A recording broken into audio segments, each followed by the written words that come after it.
റോസ്കോമൺ കൗണ്ടിയിലെ ബോയിലിലുള്ള King House Historic and Cultural Centre ചരിത്രത്തിൻ്റെയും സംസ്കാരത്തിൻ്റെയും കലയുടെയും സവിശേഷമായ സമ്മിശ്രണം പ്രദാനം ചെയ്യുന്ന ഒരു പ്രധാന ടൂറിസം ആകർഷണമാണ്. 1730 പണികഴിപ്പിച്ച ഈ ജോർജിയൻ മാൻഷൻ ഒരു വാസ്തുവിദ്യാ വിസ്മയം മാത്രമല്ല, സമ്പന്നമായ ചരിത്ര വിവരങ്ങളുടെ ഒരു ശേഖരം കൂടിയാണ്. ആദ്യം രാജകുടുംബത്തിൻ്റെ വസതിയായിരുന്ന ഇത് പിന്നീട് സൈനിക ബാരക്കുകളായി മാറി. ഇന്ന് ഈ കെട്ടിടം രാജകുടുംബത്തിൻ്റെ ചരിത്രവും ബോയിലിനും അയർലൻഡുമായുള്ള ബന്ധവും പര്യവേക്ഷണം ചെയ്യുന്ന ഒരു മ്യൂസിയമായി പ്രവർത്തിക്കുന്നു. കൊണാർഡ് റേഞ്ചേഴ്സിൻ്റെ ചരിത്രവും അയർലൻഡിൻ്റെ സ്വാതന്ത്ര്യ സമരവും വിശദമാക്കുന്ന പ്രദർശനങ്ങളുമുണ്ട്. മുൻകൂട്ടി ബുക്ക് ചെയ്ത ഗ്രൂപ്പുകൾക്ക് വർഷം മുഴുവനും ലഭ്യതയോടെ ഈസ്റ്റർ മുതൽ ഒക്ടോബർ വരെ പൊതുജനങ്ങൾക്കായി തുറന്നിരിക്കുന്നു.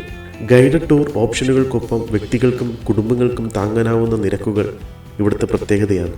നിങ്ങൾ ഒരു ചരിത്രപ്രേമിയോ കലാസ്നേഹിയോ അല്ലെങ്കിൽ അയർലൻഡിൻ്റെ സാംസ്കാരിക രത്നങ്ങൾ പര്യവേക്ഷണം ചെയ്യുന്നവരോ ആകട്ടെ, King House Historic and Cultural Centre റോസ്കോമൻ്റെ പൈതൃകവുമായി സമ്പുഷ്ടമായ അനുഭവവും ആഴത്തിലുള്ള ബന്ധവും നൽകുന്നു.